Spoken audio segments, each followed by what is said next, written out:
opening. Have you ever felt anger take over, so fast that you couldn't stop it? A single word, a careless message, a look from someone you love, and suddenly your heart is burning, your breath is sharp, your mind is no longer your own. Anger feels powerful, but in truth, it is a thief. It steals our peace, our sleep, our kindness. We think we are punishing others, yet anger always hurts us first. It's like holding a burning coal, hoping to throw it.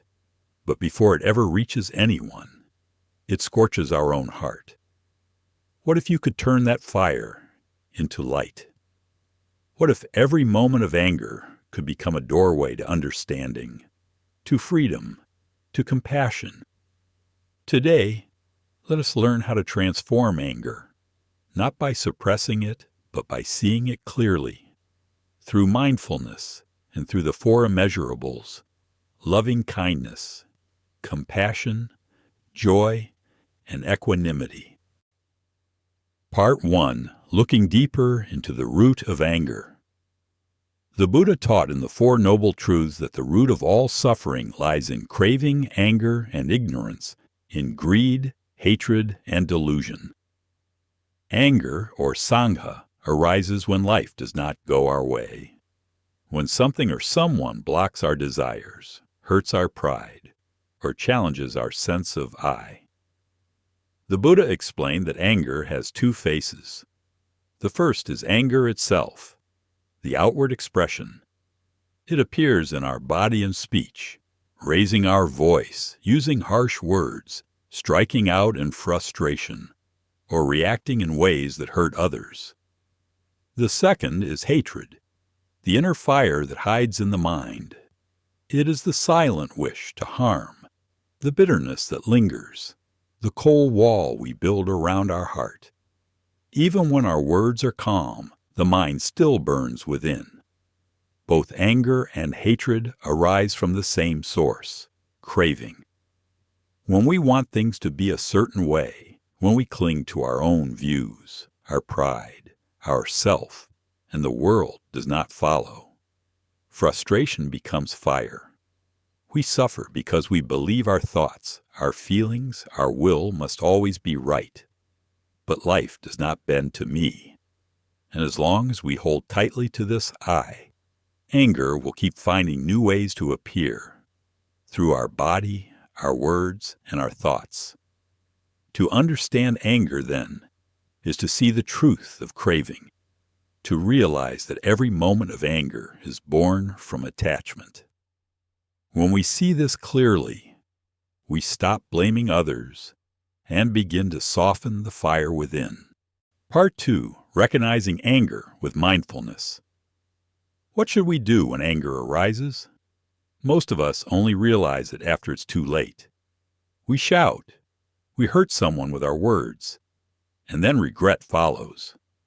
Why did I say that? Why did I act that way?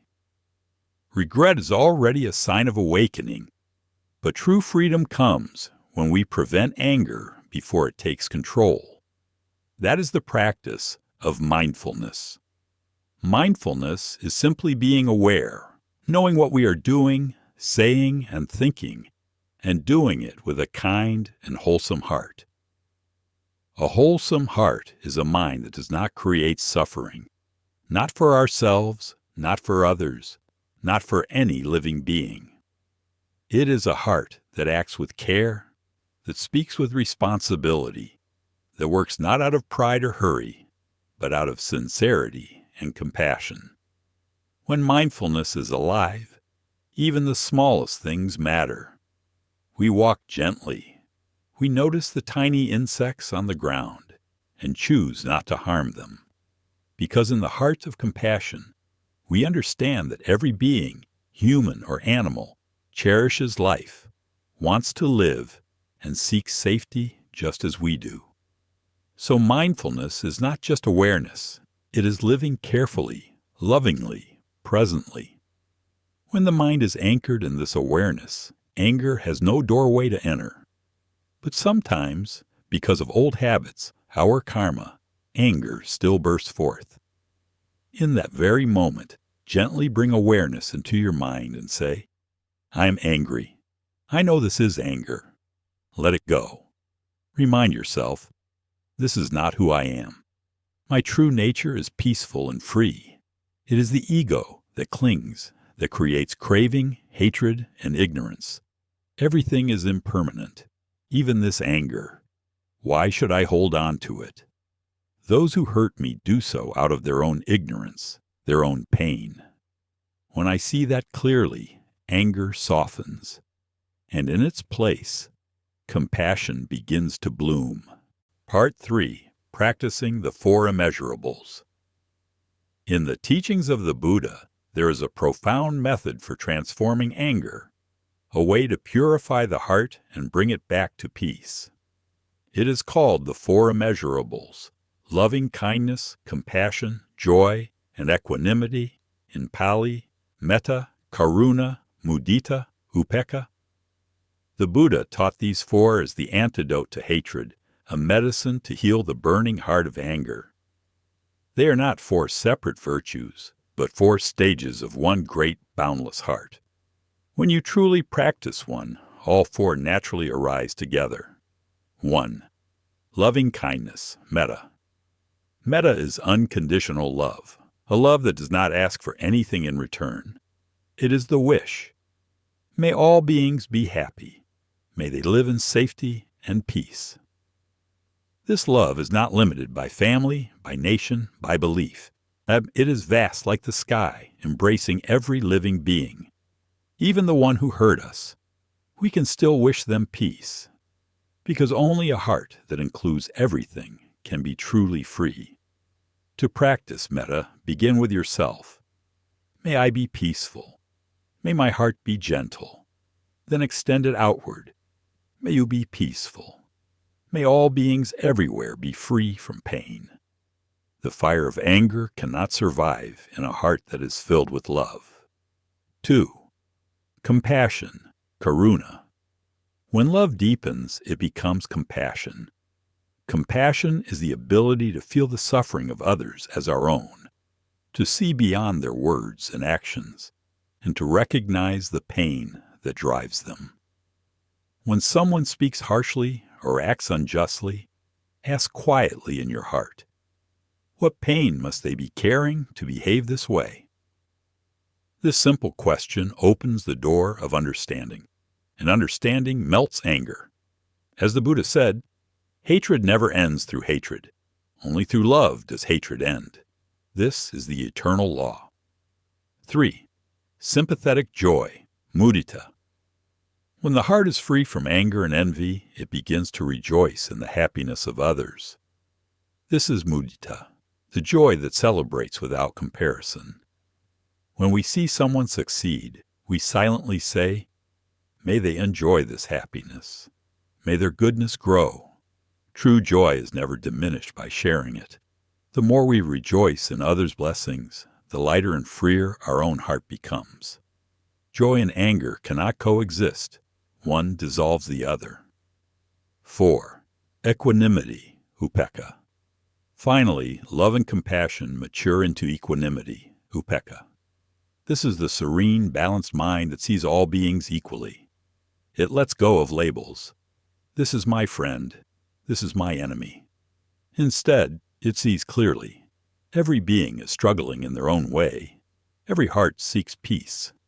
Equanimity is not cold indifference. It is the warm calm of wisdom, a heart steady as the earth, unshaken by gain or loss, praise or blame. When the mind abides in equanimity, anger has no ground to grow.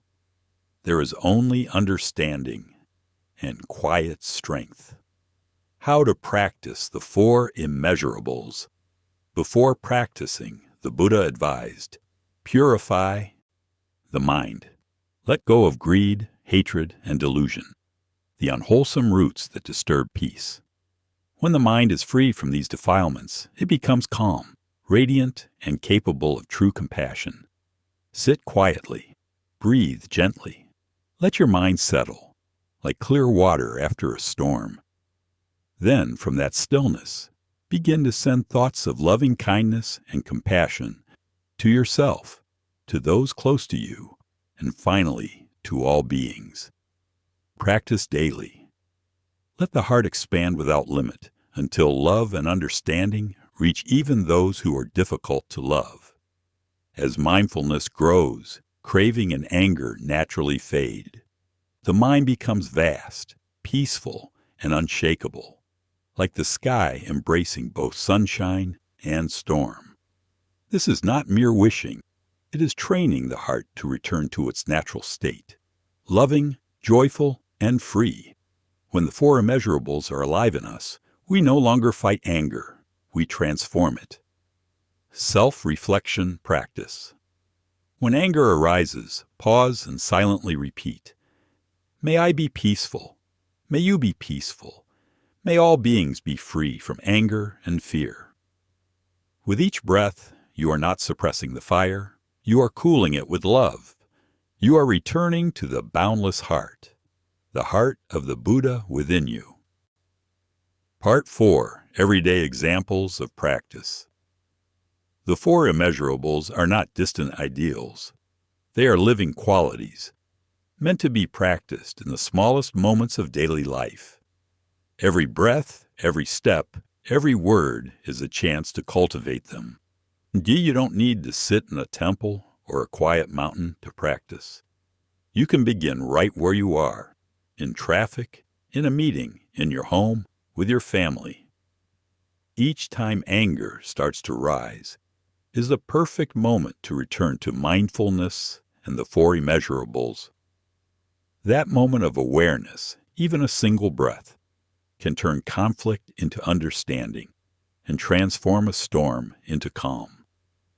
Let us now see how this practice unfolds in the very fabric of daily life, in the places where we live, work, and love every day. Part 5. A short practice when anger arises.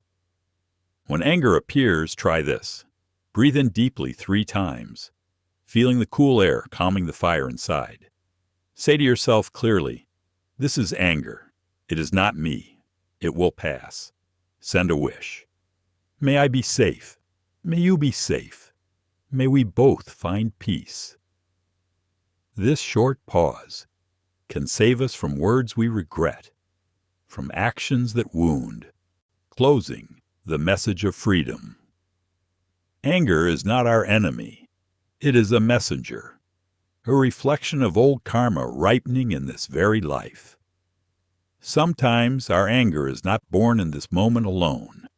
It is the echo of countless causes and conditions, of habits, fears, and pain carried through many lifetimes. Through the endless cycle of birth and death, through samsara, we have planted many seeds. Now, when a difficult person or painful situation appears, it is simply those seeds coming to fruition. It is the law of cause and effect, the gentle reminder of karma at work. So when